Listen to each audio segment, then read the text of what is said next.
ભાઈના બર્થડે આપણે ઉજવ્યો ને તો સરસ મજાની એક વાર્તા કહેશે. બધા બાળકો શાંતિથી વાર્તા સાંભળશું ને? સરસ. ચલો બધાયને પહેલા મોં પર આંગળી રાખો અને વાત કે નહીં સાંભળો. લાવ ખાલી ચલો વાર્તા કે બાળા એમ પહેલા એક બેલી હતો और एक बकरी હતી એના તાર બત્તા હતા और ना बकरी ने કીધું હું આને પુરુષ લેવા દઉં તો એને લે એટલા પુરુષ લેવા ગઈ ને તો એ બેલી આવ્યો ને તો એને અહીંયા કટકટાવ ને તો એના બત્તા ટોકરાને એક ટોકરીને ખોલવાઈ દો ને તો બીજા ટોકરાને બોલાવીને ના ખોલે એના પગ દેખો એના માના પગ તો ડોલા હતા એટલે બધાને એને ના ખોલું એટલે પૈસા દઈને ડોલા કરીને આવ્યો પણ પૈસા એનો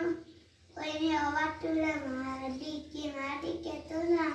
તો એ વાત હતી આ થેર પેન અવાજ પુનામાં તો એક બત્તોને ખોલી દીધું એટલે આ બધાને પુલાઈ લઈ ગયો તો એક બત્તોને એને માને એ વાત સુનાઈ દીધી ના એટલે એને આમ કરી દીધું ને પછી એના બત્તાને લઈને એની અંદર પથ્થર ભરી દીધું ને પછી હાલતો જતો હતો ને એને નદી પાણી પીવા ગયો એટલે એ નીચે પડી ગયો એટલે તો પૂડવા લાગ્યો